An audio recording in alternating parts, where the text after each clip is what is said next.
أعوذ بالله من الشيطان الرجيم بسم الله الرحمن الرحيم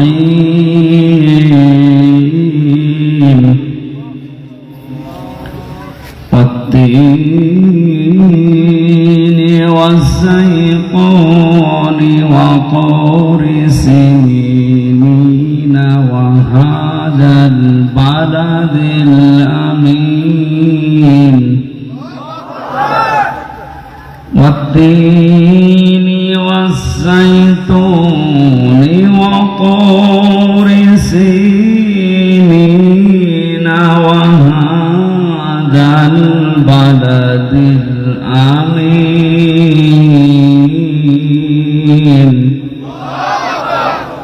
صدقت يا ربنا. عن عبد الله بن مسعود رضي الله تعالى عنه قال قال النبي صلى الله عليه وسلم ما تزال بني آدم عبد يوم القيامة حتى يسأل عن 50 عن عمره فيما أفنى وعن شبابه فيما أبلى وعن ماله من أين اكتسبه وفيما أنفقه وعن علمه ماذا عمل فيه متفق عليه. وقال تعالى في شان حبيبي وما زادهم إلا إيمانا وتسليما. اللهم صل على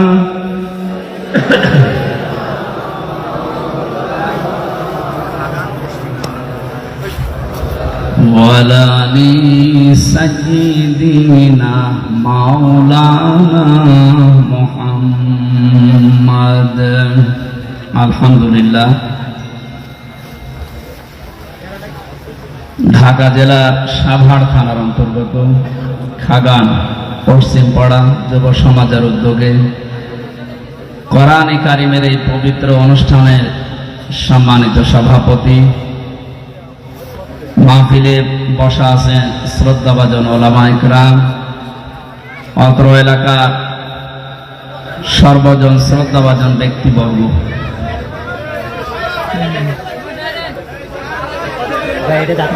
একটা পরিবেশ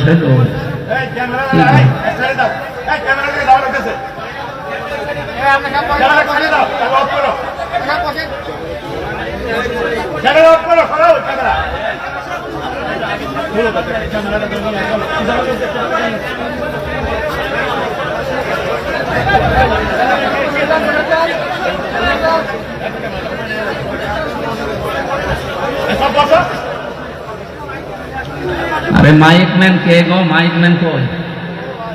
আরে কোথায় মাইক ম্যান কই? কে কি কোনদিন এসব করেননি? এই জায়গায় দেয়, এটা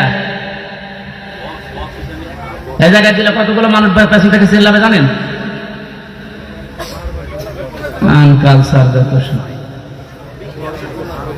তারপরে এইদিকে দিতে পারেননি, কমপাকে এখনো 7 হাত 10 হাত পেছনে দেবেন আপনার জন্য। এখন তো বারবার ডিস্টার্ব করবেন। এদিকে ফের 15-20 জন দেখতে পারবেন, ওরা চিল্লাবে। এমনিতে ক্যামেরা গুলো ঝামেলা দেখছেন। আবার আপনি দুই জায়গায় দুইটা দিয়ে রেখেছেন সামনে, একটু পেছনে লাগাবেন। যেগুলো পারেন না সেগুলো দায়িত্ব নিতে।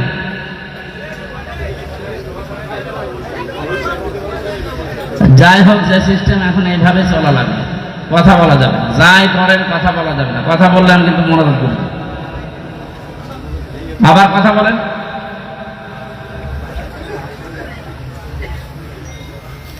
নেন, কথা যদি খুব বেশি জরুরি থাকে বলেন। 30 সেকেন্ড সময় দিলাম, বলে দিন, এরপরে আমি আরম্ভ করছি। আমি শুরু করলে আর কথা বলতে পারবেন না।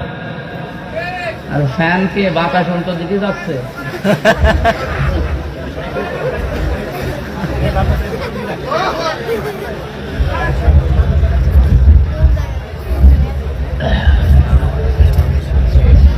এমন এক একটা অবস্থায় আমরা বসে আছি, এমন একটা সময়ে, যে সময় বাংলাদেশের 10 থেকে 12টা জেলা অলরেডি পানির নিচে। আমরা যেহেতু একেবারে সাধারণ মানুষ না, মানুষ আমাদেরকে একটু ভাবে, এ কারণে মনের ভেতরে অবস্থা ভালো না। ওই সমস্ত দৃশ্যগুলো চোখে আসতেছে, মনের পাতায় ভাসতেছে, তখন সবকিছু ভুলে যাচ্ছে যে আমাদের মতোই আমাদের ভাই বোন তারা, অথচ এখন পানির নিচে। এমন একটা প্রতিবেশী রাষ্ট্র পেয়েছি, পানির সময় পানি দেয় না, যে সময় পানির দরকার না এমনিতেই পানি আসতেছে উপর থেকে, এরপরও ওরা পানি দিয়ে আমাদেরকে নাকানি চোবানি খাওয়াচ্ছে। একটা প্রতিবেশীর কাজ হইল। আল্লাহ প্রতিবেশীদেরকে যেন বোঝ দান করে। ওদের বোঝ আল্লাহ দেবে কিনা জানি না, তারপরেও দোয়া করছি, আল্লাহ তুমি ওদেরকে বোঝ দাও। সামনে বসা মুসলমান ভাইরা, পর্দার আড়ালের সম্মানিতা মা এবং বোনেরা, প্রাণ প্রিয় ঢাকাবাসী, আল্লাহর দরবারে শুকরিয়া জানাচ্ছি, মুক্ত পরিবেশে, মুক্ত অবস্থায় মন খুলে আল্লাহর কোরআনের কথাগুলো আমরা একটা বলার পরিবেশ পেলাম। যে আল্লাহ আমাদেরকে এই নিয়ামতটা দিলেন, শুকরিয়া আদায় স্বরূপ বলছি আলহামদুলিল্লাহ। কোন নিয়ামতের শুকরিয়া আদায় শুধু আলহামদুলিল্লাহ বললেই হয়। 3টা বিষয় মনে রাখা লাগবে। কয়টা? এই যে নিয়ামত পেয়ে শুকরিয়া আদায় করলে আল্লাহ নিয়ামত বাড়িয়ে দেয়, শুধু আলহামদুলিল্লাহ বলেই শেষ না। ইয়ার কি মারছে আপনার সাথে? এখান থেকে বেশি বসেন, বসেন, আরো পিছান, আরো পিছানো লাগবে। যান যান যান, হবে আরো পিছান, যান আর পিছিয়ে যান, আরো পিছান, যান যান আরো পিছান। ছেলে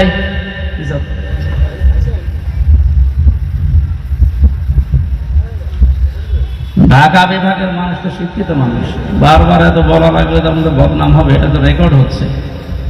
কালকে সারা দেশে যাবে না যাদেরকে এই যে উত্তরবঙ্গের মানুষ উল্টাপাল্টা ধারণা করে, ওরা যাই হোক, মানুষগুলো তো আলা ভোলা হলেও গরিব মানুষ এলাকার, আর নবীর হাদিস অনুযায়ী গরিব মানুষেরা ধনী মানুষদের চাইতে 500 বছর আগে জান্নাতে যাবে। সেই হিসাবে রংপুর বিভাগের মানুষকে আমরা যাই বলি না কেন, পাগল ছাগল মফিজ যাই বলি, ওরা ভালো। যদিও গাড়ির হরেন দিলে আবার তাকিয়ে দেখে যে কিভাবে দিচ্ছে, কিন্তু ওরা একেবারে নরম সরল, আলা ভোলা দুনিয়া, তার কিছু আখেরাত বোঝে না। এই মানুষগুলো তো আপনাদের তুলনায় মনে হচ্ছে ভালো। এখন আপনাদের যদি এত শিক্ষিত মানুষকে বারবার বলা লাগে, বুঝতে পারলেন না যে আমাদের এমনিতে মন মানুষের তখন ভালো। এখন কি মাহফিল করার সময়, এখন যে দাঁড়ানো দরকার তাদের পাশে। যদি আমরা সবসময় যেতে পারছি না, এই জন্যে সংগঠনের মাধ্যমে যে মানুষগুলো বিভিন্ন সময় যাচ্ছে, আমরা তাদের কাছে এগুলো পৌঁছিয়ে দিচ্ছি যে নিয়ে যান। আমি হয়তো যেতে আসতে 1-2,000 টাকা খরচ হবে, ওই টাকাটা তাদের কাছে গেলে ওখানে আরো 2টা মানুষ পাবে। এই হিসাবে আমরা অনেকে যাচ্ছি না, পাঠিয়ে দিচ্ছি। শ্রদ্ধাভাজন ব্যক্তিবর্গ যারা আমরা এসেছি, নিয়ামতের শুকরিয়া আদায় অনেক দিন পর্যন্ত শুনছি যে নিয়ামতের শুকরিয়া কিভাবে আদায় করা লাগে, আলহামদুলিল্লাহ বলবেন হয়ে যাবে না। কোরআন এভাবে আমাদেরকে শিক্ষা দিচ্ছে না। আল্লাহ পাক জানাচ্ছেন, লাইন শাকারতুম লাযিদান্নাকুম ওয়া লাইন কাফারতুম ইন্না আযাবি লাশাদীদ। সূরা ইব্রাহিমের 7 নম্বর আয়াতে আল্লাহ জানিয়েছেন, যদি নিয়ামতের শুকরিয়া আদায় করো আমি আল্লাহ নিয়ামত বৃদ্ধি করে দেব, বাড়িয়ে দেব। মুফাসসির বলেন, যদি কেউ সত্যি শুকরিয়া আদায় করতে চায়, 3টা শর্ত যেন সে আদায় করে, তাহলে বুঝবে তার নিয়ামতের শুকরিয়া আদায় হচ্ছে, আল্লাহ এটা বাড়িয়ে দেবে, মাস্ট বি। এই যে লাযিদান্নাকুম, লামে তাকিদ নুনে সাকিলা, আল্লাহ গ্যারান্টি দিচ্ছেন। এত বড় গুরুত্ব দিয়ে আল্লাহ কোরআনে কারিমে খুব কম কথাই বলেছেন। খুব বেশি গুরুত্বপূর্ণ না হলে 2বার আল্লাহ তাকিদ দিতেন না। সুতরাং শুকরিয়া আদায়ের মাধ্যমে এতদিন যেটা জেনেছেন যে ত্রুটি পর্যন্ত খেয়ে একেবারে ঢেকর তুলে বললেন আলহামদুলিল্লাহ, হয়ে গেল না? এটা একটা বাক্য। এটা কি? এতে তিনটা শর্ত আছে। এক নম্বরে আপনাকে স্বীকার করা লাগবে যেটা নিয়ামত। এই যে মুক্ত জীবনে এখন সবার সামনে কোরআনের ওপেন যে কথাগুলো আছে, আল্লাহ যে ফোর্সে বলতে বলেছেন ওইভাবে আমরা এখন বলতে পারছি। এটাকে কত বড় নিয়ামত! 15-20 দিন আগেও আপনি এভাবে পাননি।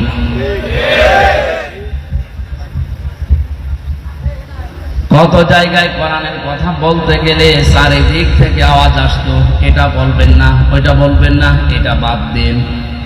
এখন ওর পরিবেশ নেই, কারণ এই দেশটা এখন কোরআনে কারীম ওপেন ভাবে চালানোর জন্য যারা দায়িত্বে আছে বারবার আমাদেরকে আহ্বান জানাচ্ছে।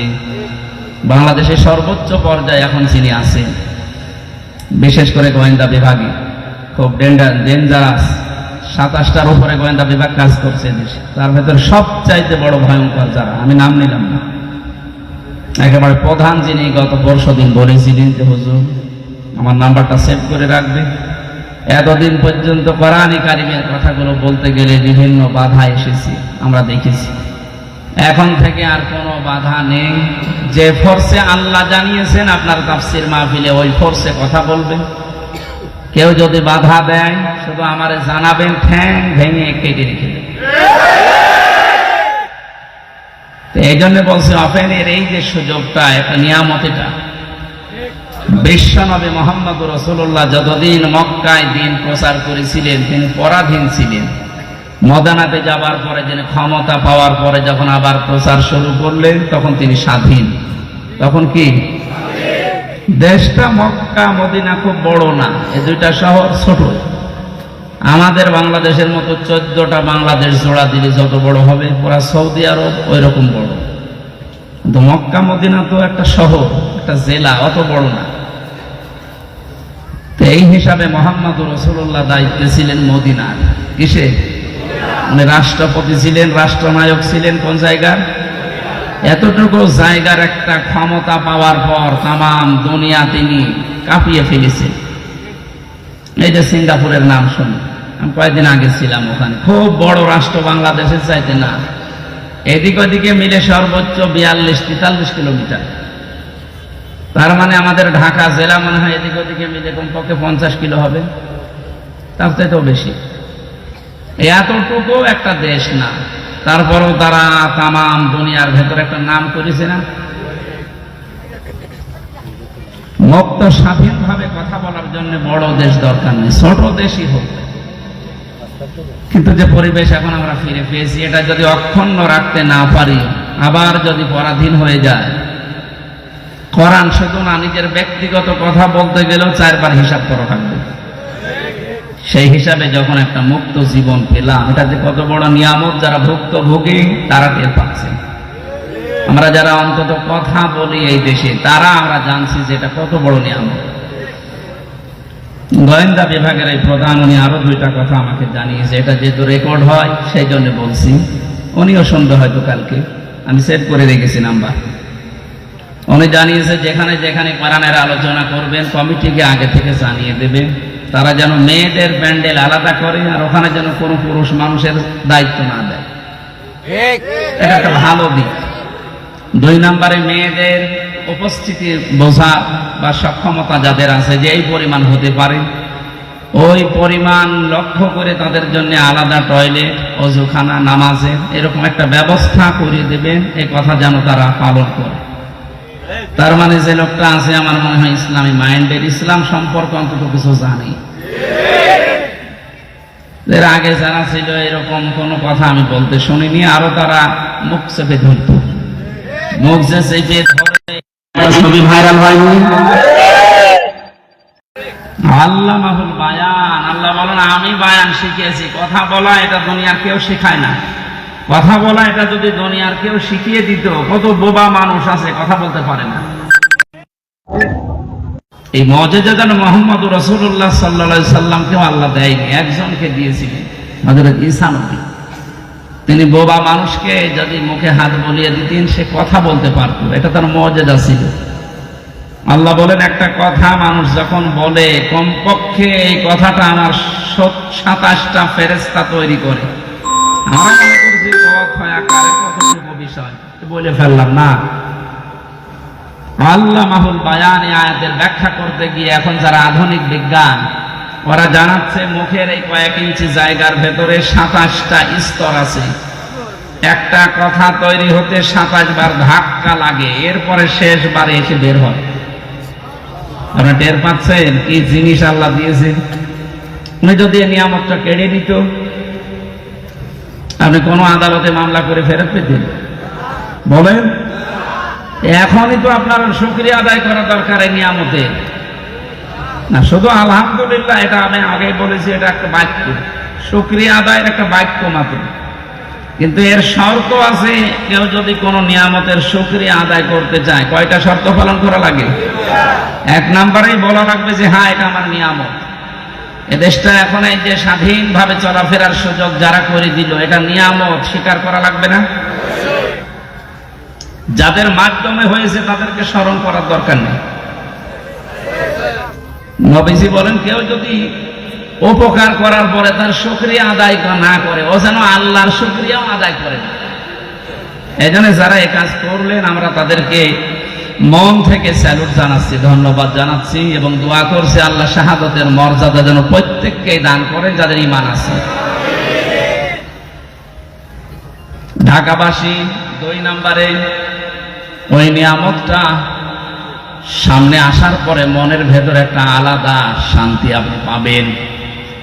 আমরা এখন অনেকেই পাচ্ছি, কিন্তু আলাদা শান্তিটা পাবে না শুধু তারা, ওয়ালা ইয়াজিদুজ যালিমিনা ইল্লা খাসারা। জালেম যারা, তারা কোন নিয়ামত পাওয়ার পরে শুকরিয়া আদায় করার জন্য মনে আনন্দ পাবে না, ওদের শুধু ক্ষতি বৃদ্ধি হতে থাকবে। এজন্য দেখেন, যারা জুলুম করেছিল সবার না, সত্যিকার অর্থে যারা জালেম ছিল, তারা এখন দিন যত যাচ্ছে ওদের কোনো শান্তি নেই, ক্ষতি বৃদ্ধি হচ্ছে। এইটা তো মিলছে না, এটা বানিয়ে বললাম নাকি? তাফসীরের ভাষা অনুযায়ী এখন এটা খাপের খাপ, মুমতাজের বাপ মিলে যাচ্ছে। যে নিয়ামত পেলে শুকরিয়া আদায় করার দ্বিতীয় মাধ্যম এইটা, যে আপনার মনে একটা আনন্দ আসবে, শান্তি পাবেন একটা। কিন্তু কাফের যারা, জালেম যারা, তাদের জন্য কোনো শান্তির ঘোষণা নেই। ওদের দিন যত যাবে ওদের শুধু ক্ষতি বৃদ্ধি হবে। জালেম যারা ছিলেন তারা নিজেদের পায়ে নিজেরা কোড়াল মেরেছেন, কারণ আপনার দুনিয়াও শেষ, পরকাল তো শেষই। কি হলো বলেন তো? আপনার জুলুম করে নিজের জীবনটা ধ্বংস করে দিলেন। এখন যদি বলেন হুজুর তার জন্য দোয়া করেন, কি করবো? দোয়া করি, কারণ জালেমদের জন্য দোয়া করলে কবুল হয় না। জালেমদের জন্য দোয়া করা নিষেধ। কত বড় ক্ষতি করে ফেললেন আপনি নিজের। এখানে লিখে দিয়েছেন ইসলাহি মাহফিল, সংশোধনের জন্য বলছি। কত বড় ক্ষতি যে হয়ে গেছে আপনার, এই ক্ষতি আর ওঠার মতো না। রব্বুল আলামিন জানিয়েছেন, এই পৃথিবীর জালেমেরা আল্লাহু লা ইয়াহদিল কওমাস সালিমিন। হে নবী, জালেমদেরকে আমি হেদায়েত দেই না, সুতরাং ওর জন্য দোয়া করে আমি হামজা করব কি? ইয়াহদি এটা মজারে, বর্তমান, ভবিষ্যৎ, প্রেজেন্ট, ফিউচার, শুধু এখন না, কিয়ামত পর্যন্ত যত জালেম দুনিয়ায় আসবে, কোন জালেমের জন্য দোয়া করা জায়েজ নেই। এমনকি জালেমের জন্য দোয়া করলে আল্লাহ কবুল করবে না, হেদায়েতও দেবে না। এত রাগ আল্লাহর জালেমদের উপরে। কোরআনে কারিমে সবচেয়ে ভয়ঙ্কর মনে হয় আমার কাছে এই আয়াতটা, সূরা সূরা 42 নম্বর আয়াত, 25 নম্বর পারা 6 নম্বর পৃষ্ঠা 13 নম্বর লাইনে আছে, ইন্নামাস সাবিলু আলাল্লাযীনা ইয়াযলিমুনান নাস ওয়া ইয়াবগুনা ফিল আরদি বিগাইরিল হক উলাইকা লাহুম আযাবুন আলীম। এই খেয়াল করে, আমি আমার ঈমান থেকে কথা বলছি। কে আমার দিকে তাকিয়ে আছে, চোখ বন্ধ করে আছে, কি খুশি হবে বেজার হবে না? আমি আমার আল্লাহর দিকে আর আমার ইমানের দিকে তাকিয়ে বলছি। সত্যি আমি মন থেকে কথাগুলো বলছি, আপনি একটু ভাবেন। আল্লাহ বলেন আমি নিজে মামলা দেব জালেমদের বিরুদ্ধে। খেয়াল করেছেন কত ওজনে কথা? সরাসরি মামলার বাদী আল্লাহ নিজে কেস করবেন। কে? আপনার মনের ভেতরে যদি এরকম কিছু থাকে তো ভয়তে কেঁপে ওঠার কথা। আল্লাহ মামলার বাদী, আপনার তো অনুভূতি আমি দেখছি না। এখন যদি বলা হয় ডক্টর মোহাম্মদ ইউনূস আপনার নামে মামলা করবে, আপনার মনে হয় খাওয়া দাওয়া বন্ধ হয়ে যাবে, কারণ সর্বোচ্চ জায়গায় এখন তিনি আছেন। এরকম ডক্টর ইউনূস পৃথিবীর ময়দানে আছে এখন 228 জন, কারণ 228টা রাষ্ট্র আছে এই দুনিয়ায়, প্রত্যেকটা রাষ্ট্রের আলাদা একজন প্রধান আছে, মানে তার ভেতরে ডক্টর মোহাম্মদ ইউনূস একজন। এই 228টা রাষ্ট্রের একটা রাষ্ট্রের প্রধান যদি আপনার নামে মামলা দেবে, ঘোষণা দিয়ে দেয়, আপনার সব বন্ধ হয়ে যায়। একটু ভাবেন, এরকম ইউনূস 228টা না, আরো যত গ্রহ নক্ষত্র আছে। কাদের বিরুদ্ধে?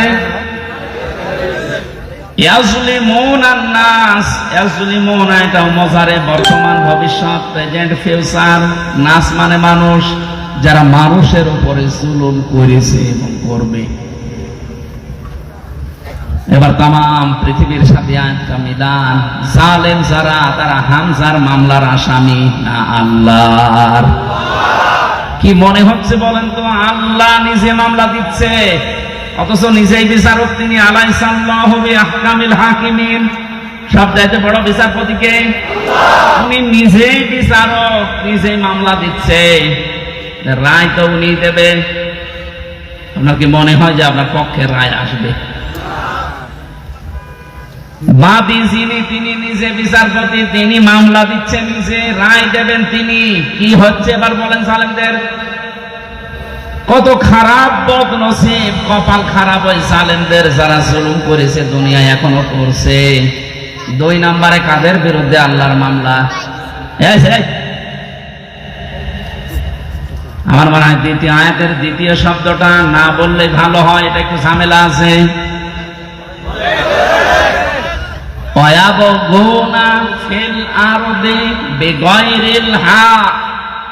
পৃথিবী শান্ত হয়ে যাওয়ার পরে আবার যারা বিশৃঙ্খলা তৈরি করার জন্য চেষ্টা চালায়, তাদের বিরুদ্ধে আল্লাহর মামলা। 5 তারিখের পর থেকে আজকে 27 তারিখ, এই কয়দিনে কতবার বিশৃঙ্খলা তৈরি করার জন্য অনেকে চেষ্টা চালিয়েছে, এখনো চালিয়ে যাচ্ছে। সুতরাং যারা এগুলো করছেন, আপনার বিরুদ্ধে ডক্টর ইউনূসের মামলা না, আল্লাহর মামলা আপনার বিরুদ্ধে। আপনি এখন সব কিছু সামনে নিয়ে এসে এটা করা লাগবে, ওটা করা লাগবে, তো 15 বছর কোথায় ছিলেন?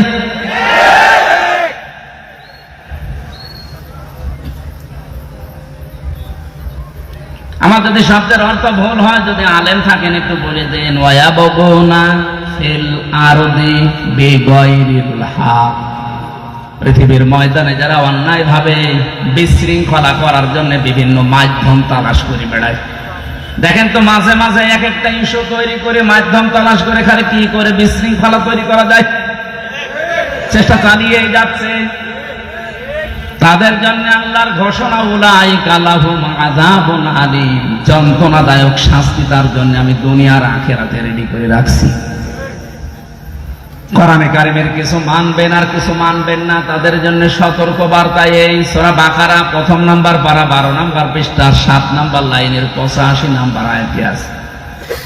আল্লাহ পাক বলেন, আফাতুমিনুনা বিবাদিল কিতাবি ওয়া তাকফুরুনা বিবাদ ফামা জাযাউ মান ইয়াফআলু যালিকা মিনকুম ইল্লা খিজিয়ুন ফিল হায়াতিদ দুনিয়া ওয়া ইয়াওমাল কিয়ামাতি ইউরাদ্দুনা ইলা আশাদ্দিল আযাব ওয়াল্লাহু বিগাফিলিন আম্মা তা'মালুন।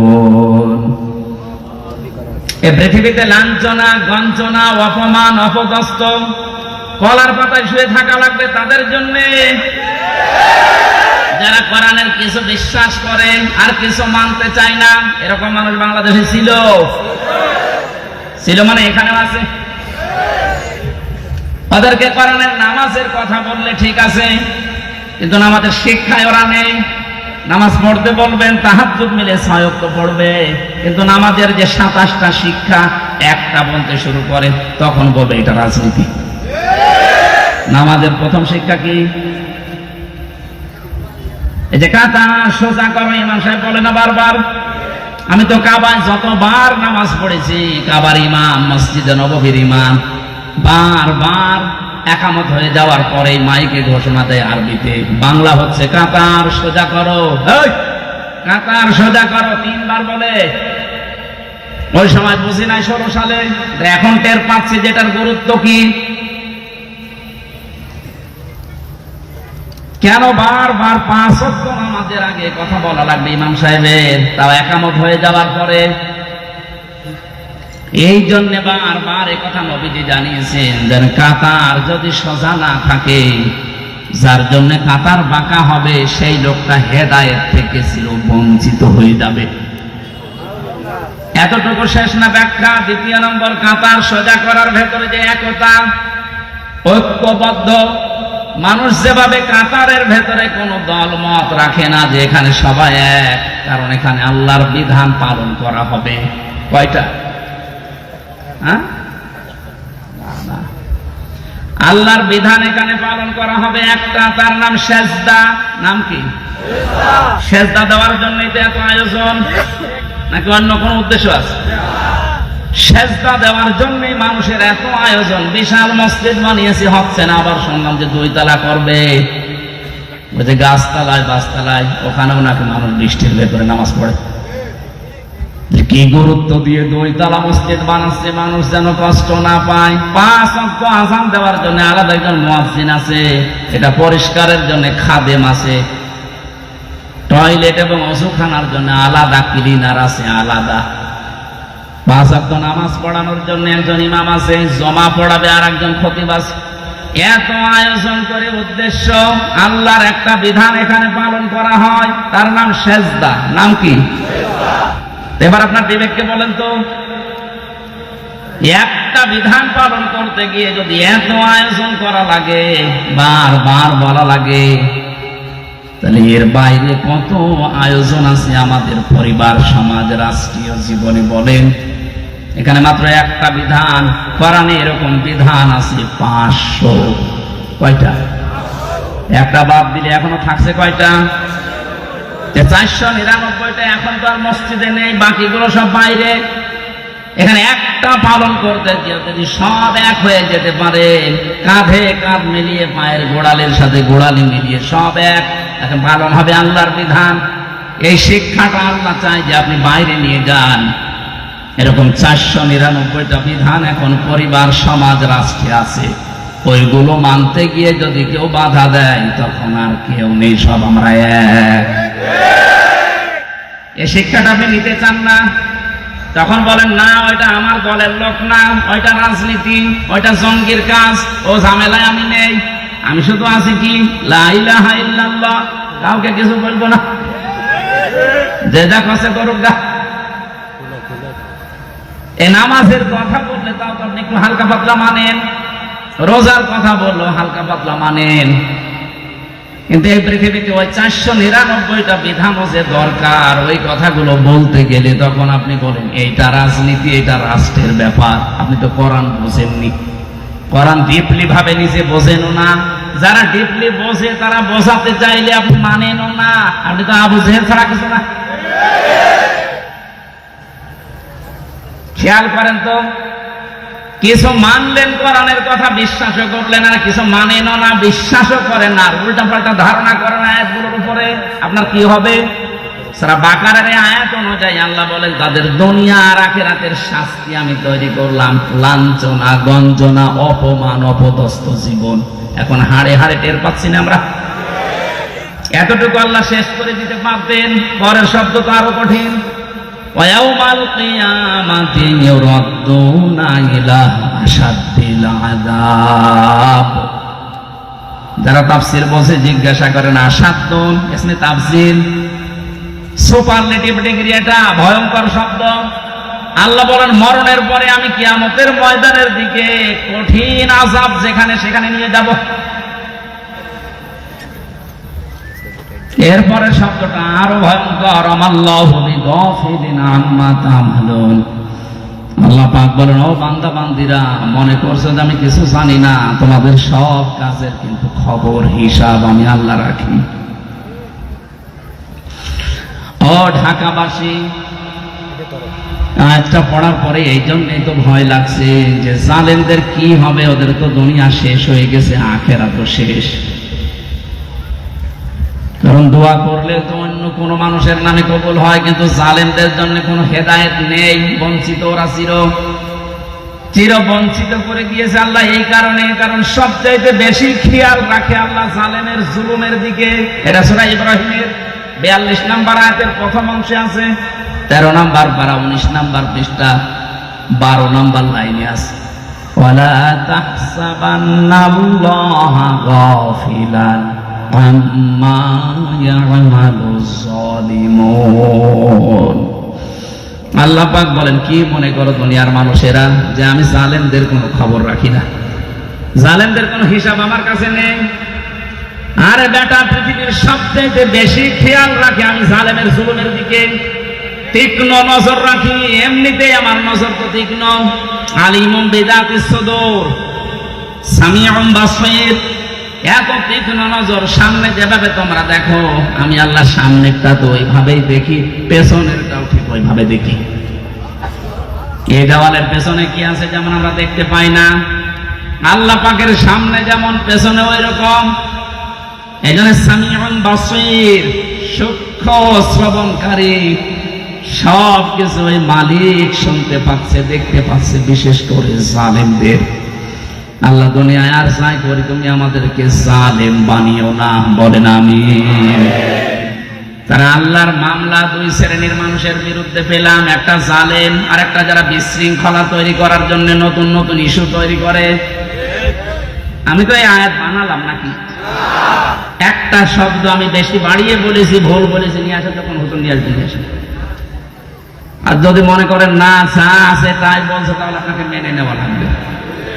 আপনি নিজে জানেনও না, হামজা বলবে আপনি মানবেনও না, আপনি কি হয়েছিল?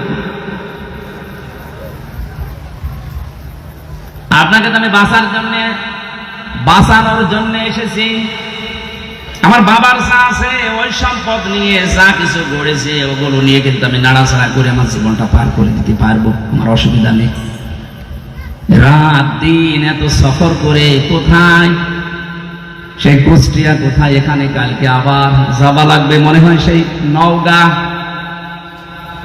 এরপরের দিন আবার চট্টগ্রাম। এভাবেই যে দৌড়া দৌড়ি করছে, আল্লাহর কসম শুধু স্বার্থের জন্য না, আমি চাচ্ছি চোখ লাগিয়ে কোরআনের দেখতে পাচ্ছি যে জাতি জাহান্নামে যাচ্ছে। এই জুলুমের কারণে, বিশৃঙ্খলা তৈরি করার কারণে আপনি আল্লাহর মামলার আসামি হয়ে যাচ্ছেন। আপনাকে কেউ বাঁচাতে পারবে না। আমার বিরুদ্ধে সরকার মামলা দিয়েছিল, এই জন্য কেউ আমার বিরুদ্ধে পক্ষে যে উকিল দাঁড়াবে আমি পাইনি। 3টা বছর কত উকিলকে বলেছে, আমার মা বাবা কেউ রাজি না হলে দাঁড়িয়ে করবো কি, জামিন হবে না। একটা দেশের সরকার বিরুদ্ধে গেলে যদি আমার পক্ষে কেউ দাঁড়াতে না চায়, অথচ আমি নিরপরাধ, আল্লাহর কসম আমি যে বিষয়ে মামলা দিয়েছি কিচ্ছু জানি না। এরপরও মিথ্যা যারা জানে, তারপরও আমার পক্ষে কেউ নেই, অথচ এত কোটি কোটি ভক্ত এই দেশে আমার। মনে হয় তারা পৃথিবীতে যেখানে বাঙালি আছে সেখানে মোবাইলে কয়েকজনের যদি তাফসির চলে, আমার ওয়াজ চলছে। আমি যত বাঙালি দেশে ঘুরলাম, যত বাঙালি আছে প্রত্যেক জায়গায়, এমনকি যে সমস্ত ভাষা আমি বুঝি না ওই ভাষায় ড্রাইভিং করে করে তাফসির শুনছে। হয়তো সাইদি সাহেবের, মিজান আসারির, আমির হামজার। এত ভক্ত থাকার পরও একজনও বলতে পারে না যে না দাঁড়ান আমি টাকা দেব। কেউ নেই, দাঁড়াতে চাইলেও দিতে চাই না। ভয় পায় যে হবে না, কারণ এর বিরুদ্ধে তো আর সলিমদ্দি কলিমদ্দি মামলা দেয়নি, দিয়েছে রাষ্ট্র। আপনাকে একটু ভয় আসে না? একটা রাষ্ট্র বিরুদ্ধে গেলে যদি হামজার এত ভক্ত থাকার পরও 3 বছরে কেউ জামিন করাতে না পারে, আপনি যা করছেন, আপনি যা করেছেন, আপনার বিরুদ্ধে হামজা মামলা দেবে না, আপনি আল্লাহর মামলার আসামি। আপনাকে নিয়ে আমার ভয় হচ্ছে, চিন্তা হচ্ছে। এরকম ভয় এবং চিন্তায় যেন সামনে আর কেউ না পড়ে, এই জন্যই তো সতর্ক করছি। হ্যাঁ, গুনাহগার তো আমরা সবাই, গুনাহ করেন, কিন্তু মাফ চান, কিন্তু জুলুম করবেন না। ইত্তাকি দাওয়াতাল মাজলুম ফাইন্নাহা লাইসা বাইনাহু ওয়া বাইনাল্লাহি হিজাব। সবচাইতে বেশি সতর্ক থাকবা জালেমের, সবচাইতে বেশি সতর্ক থাকবা পৃথিবীর মানুষেরা মজলুমের বরদোয়া থেকে। কারণ মজলুমের বরদোয়া আর আল্লাহর ভেতরে কোনো হিসাব নেই, পর্দা নেই। ও কিছু বললেই কবুল হয়ে যায়। হয়তো কবুল হতে 2 দিন দেরি হয় না, সঙ্গে সঙ্গে হয়, এতটুকু তাহলে হবে। মজলুমের তো আল্লাহ ফেরত দেয় না, এটা ফেরত দিলে হাদিস মিথ্যা হয়ে যাবে। যেখানে ওই ছোট হুজুরটা আমার সাথে ছিল, রাফিকুল ইসলাম মাদানী, ওর উপরে যে জুলুম হয়েছিল ওই সময়ে বাস্তব কথা বলছে। আমারে বলছে, হামজা ভাই, আমারে হাতির ছেলেরা 12:30টা 1টার দিকে নিয়ে গেছে, চোখ বেঁধে ওরা উলঙ্গ করেছে। আমারে হাতের উপর একটা সিগারেট ধরিয়ে দিয়েছে। একটা অর্ধ উলঙ্গ মেয়ে লোককে আমার পাশে দাঁড়িয়ে ছবি তুলছে, এইটা ছেড়ে দেব। যে হুজুরের চরিত্র এরকম। মোবাইলের ভেতরে উল্টা পাল্টা নাচ গান, বিভিন্ন জিনিস ডাউনলোড করে করে ওগুলো ছড়িয়ে দেবো, যে হুজুরের মোবাইলে এগুলো পাওয়া যায়। এমন অসহায় ওই সময়, কারণ 2টা রাস্তায় ব্লক করা, 12:30টার পরে যেন ইমার্জেন্সি কাজ চলছে, কেউ এখানে না আসে। কি ইমার্জেন্সি কাজ চলছে দেখছি? মাজলুম কি আমি সেইটা বোঝানোর জন্য এটা বললাম, কারণ এটা আমি শুনেছি ওর কাছে। শেষেও বলছে, এক এসআইকে জিজ্ঞাসা করলাম যে ভাই আপনারা যা করছেন এটাকে হারুন স্যার জানে? 3 ইঞ্চি হারুন বলছে জানে না, মানে ও হারুনিতে করাচ্ছে। অথচ রিমান্ডে থাকতেও কত ভালো ভালো কথা আমার সাথে বলছিল, কত ভালো আচরণ দেখাচ্ছিল। তলে তলে যে এত বড় ক্ষতি করবে আমি বিশ্বাসও করতে পারি নাই। এই জন্যই জিজ্ঞাসা করলাম যে হারুন স্যার কি এটা জানে? জানে না মানে উনি করাচ্ছে। যে এত অসহায় আমার কাছে মনে হচ্ছিল ওই সময়, যে আমার তাম পৃথিবীতে মনে হয় আল্লাহ বাদে আর কেউ নেই। কিসের মা বাবা, আত্মীয় স্বজন, দলের লোক সব শেষ। ওই মুহূর্তে দোয়া করেছে, আল্লাহ আমাকে যেভাবে যা কিছু ওরা দেখেছে, যারা যারা এর সাথে জড়িত, ওদের সব কিছু এইভাবে তুমি দেখিয়ে দিও। আল্লাহ যে কবুল করেছে তার প্রমাণই হার। যদি মিথ্যা মনে হয়, আপনি 3 ইঞ্চি শোনেননি? তাম দুনিয়ার মানুষের ভিডিও দেখে ওরা এখন বাইরে আসার কোন কায়দা আছে? বাইরে আসলে তোমার পিটিয়ে মেরে ফেলবে, আর বের হলে আওয়াজ শুনে 3 ইঞ্চি। কি একটা আওয়াজ! মহিলারা পর্যন্ত আওয়াজ দিচ্ছে 3 ইঞ্চি।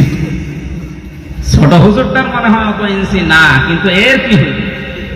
ওর যদি 1.5 ইঞ্চি হয়, আল্লাহ ডবল করে এর 3 ইঞ্চি দেখিয়ে অপমান একেবারে সর্বোচ্চ পর্যায়ে পৌঁছিয়ে দিয়েছে।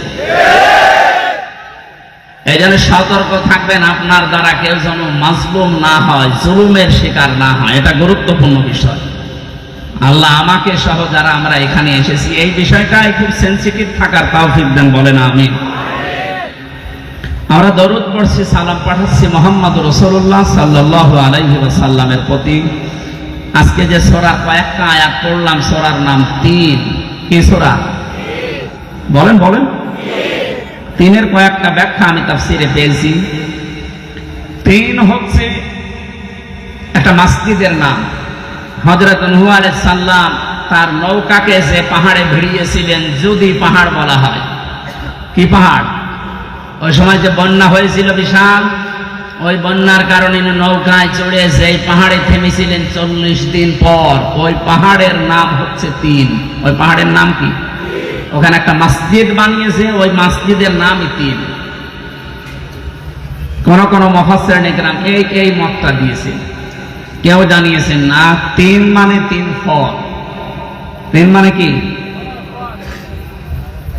এই যে ডুমুর ফল বলা হয় বাংলায় যেটা, এইটা, এটার গুণাগুণ কিছু আছে তাফসিরে। কোন মানুষের যৌবন যদি নষ্ট হয়ে যায়, কোরআন শরীফে এই শব্দটা আল্লাহ 8 বার নিয়েছেন। কয়বার? এই 8টা ডুমুর মানে আমাদের এই আশপাশ জেলায় বা আশপাশ দেশে যে ভারত, পাকিস্তান, বাংলা, এই ডুমুর না, এটা সৌদি আরবে বেশি হয়, মধ্যপ্রাচ্যে ওই সমস্ত পাহাড় অঞ্চলে যেগুলো হয় বেশি, পাথরের পাহাড়ের ভেতরে এগুলো হয়। এই ডুমুর ফল 8টা। আর জাইতুন যেটা জলপাই বলা হয়, এটা পুরা কোরআন শরীফে মনে হয় 11 বারের উপরে ব্যবহার হয়েছে। আমার এখন সঠিকটা মনে আসছে না। যাক, আপনি তাফসিরে এই সূরা 3-এর তাফসির দেখলেই পাবেন। এই ফল এই দুইটা যদি কেউ মধুর সাথে মিশিয়ে খেজুর দিয়ে সকালবেলা খেতে পারে, আস্তে আস্তে তার হারানো যৌবন ফিরে পাবে। তাহলে বুড়ো মানুষ আবার এটা করতে যায়। আর এই যে মানিকটা, এই মানিকটা যদি খায় তো ওই জিনিসই উড়িয়ে গেছে। ও খেয়ে করবে কি? ওর জিনিস আর নেই, ওর এখন অপারেশন চলছে ওই জিনিসে। একটা মানুষকে আল্লাহ কত ধরনের অপমান করতে পারে, এর জীবনী না দেখলে আমরা টের পাতাম না। এটা সুপ্রিম কোর্টের একটা বিচারপতি, তারে যে যা পারছে তেল ঘষে দিতে আছে। একটা মানুষের রাগ কোন পর্যায়ে গেলে এই ধরনের মানুষকে কিল ঘষে দেয়, আবার শুয়ে রেখেছে কলার পাতার উপর, একটা জাজিম দিতেও তো হয়।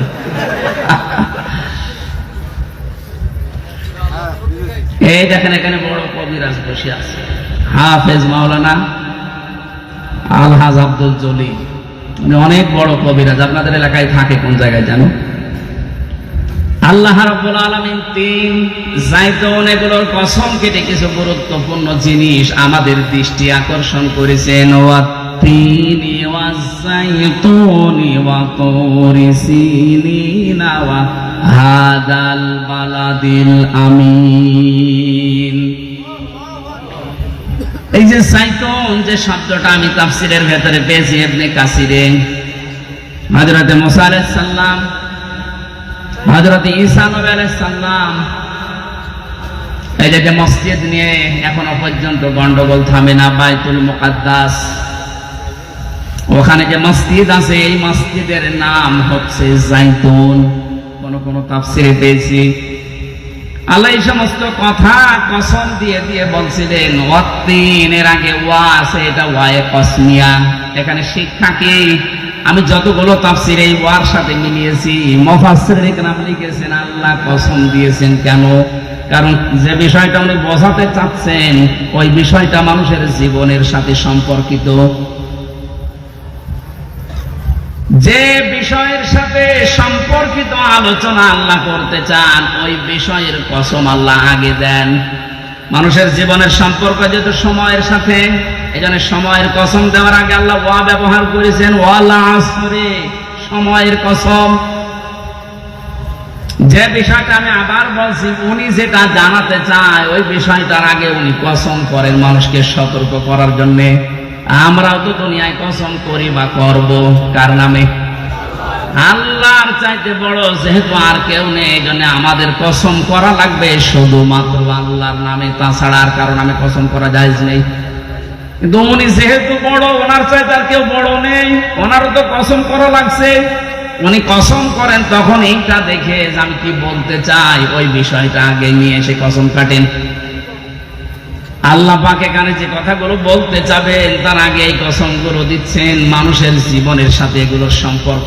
3 মানুষের শরীরের জন্য জাইতুন, মানুষের শরীরের জন্য ওয়া তুরি সিনিনা ওয়া হাদাল বালাদিল আমিন। এই যে তুরি সিনিন, সিনাই পর্বতের কসম।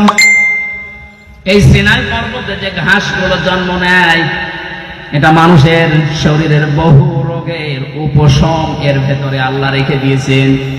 এখানে দুনিয়ায় যত রোগ আছে প্রতিটি রোগের ঔষধ আল্লাহ এই গাছ গাছড়া লতা পাতা এর ভেতরে আছে। এনার মতো খুঁজে বের করা লাগবে। হযরত মুসা আলাইহিস সালামের ঘটনা পড়লাম এই জায়গায়। তাফসীর আকারে কথা বলছি, এজন্য থেমে থেমে বলছি, আমি সুর দিচ্ছি না। কোরআনে কারিমে হযরত মুসা আলাইহিস সালামকে আল্লাহ 40 জন নিয়ে গিয়েছিলেন কথা বলার জন্য। যে ময়দানে তিনি কথা বলতেন ওই ময়দানটার নাম তুরে সিনিন, সিনাই পর্বত বলা হয়। আল্লাহ পাক নিজে তার সাথে কথা বলার কারণে নামটাই পাল্টে গেছে কালিমুল্লাহ। মুসার নাম কি? তিনি আল্লাহর সাথে কথা বলতেন। হযরত মুসা আলাইহিস সালাম যে 40 জন নিয়ে গিয়েছিলেন, এটা এত ঘাড় তেড়া ছিল ওরা মুসা নবী কথা বলে, বের হয়ে যখন আসে বলে না, তোমার এই কথা আমরা বিশ্বাস করতে পারি, আমরা আল্লাহকে দেখতে চাই। আল্লাহ পাকের কাছে হযরত মুসা আরজি জানালেন, আল্লাহ এরা তো তোমাকে দেখতে চাই। আল্লাহ সাফ বলেছিলেন লান তারানি, সম্ভব না। শুধু তারানি বললে অর্থ হয়ে যেত, লাং দিলেন কেন? মুফাসসিরিন ইকরাম লিখেছেন, এই পৃথিবীতে কোন সৃষ্টির জন্য তার স্রষ্টাকে এই চোখ দিয়ে দেখা সম্ভব না। অথচ কত ভণ্ড পীর এই বাংলাদেশে আগে ছিল, এখনো আছে, ওরা আল্লাহর সাথে কথাও হয়, দেখাও পায়। এগুলো ডাহা মিথ্যা কথা। লা তুদরিকুল আবসার ওয়া হুয়া ইউদরিকুল আবসার। কোরআন জানাচ্ছে যে এই চোখ দিয়ে কখনো এই দুনিয়ায় আল্লাহর সাক্ষাৎ সম্ভব না, ও পাওয়ারই আলাদা। মুসা আলাইহিস সালামকে আল্লাহ শুধু একটা ঝলক দেখিয়েছিলেন নূরের, উনি পর্যন্ত যারা ছিল সব মারা গেছে আর উনি অজ্ঞান হয়ে পড়েছিলেন। জ্ঞান ফেরার পরে বলে, আল্লাহ একটা ক্ষতি হয়ে গেল আমার, এমনি জাতির লোকের আমারে মানতে চায় না, আর এদের ভেতর থেকে আমি নকিব, প্রতিনিধি, দলপতি, এদেরকে নিয়ে এসেছিলাম মাথা মাথা দেখে দেখে, আর এরা এখন মারা গেল। আমি যদি এখন ফিরে যাই, আমার দাওয়াত তো নেওয়া দূরের কথা, আমার এলাকায় ঢুকতেই দেবে না, দয়া করে এদের আবার তুমি জিন্দা করে দাও। আল্লাহ পাকের সাথে মুসা নবী যেখানে কথা বলতেন ওই জায়গাটার নামের কসম আল্লাহ দিচ্ছেন, ওয়াতুরি সিনিনা ওয়া হাযাল বালাদিল আমিন। হে নবী, এই যে নিরাপদ শহর মক্কা, এর কসম দিলাম। কেন জানেন? কারণ তাম পৃথিবীকে আমি আল্লাহ মক্কা নগরের মতো নিরাপত্তা দিয়ে ঢেকে রাখতে চাই। বিশ্বনবীকে যেদিন বিদায় করার জন্য আবু জেহেল সংসদে আইন পাশ করেছিল রানা দোয়ায়, ওই দিন মুহাম্মদ রাসূলুল্লাহকে আল্লাহ উনি যখন বিদায় নিয়ে যাবেন, যে পাহাড়ের কাছে তাকিয়েছিলেন কাবা শরীফের দিকে, যে কাবা তোর কাছে থাকার খেদমত করার বড় আশা আমার ছিল, কিন্তু তোর নিষ্ঠুর সন্তানরা আমরা থাকতে দিল না, আমি আবার আসবো। সেই সময় আল্লাহ আয়াতগুলো জানিয়েছিলেন, লা উকসিমু বিহাদাল বালাদ ওয়া আনতা হিল্লুম বিহাদাল বালাদ। আল্লাহ পাক বলেন, এই নিরাপদ শহর মক্কার কসম, হে নবী আপনাকে আমি বলছি, ওয়া আনতা হিল্লুম বিহাদাল বালাদ, আপনি এই নগরের বৈধ নাগরিক। বাংলাদেশে যারা জন্ম নিয়েছে তারা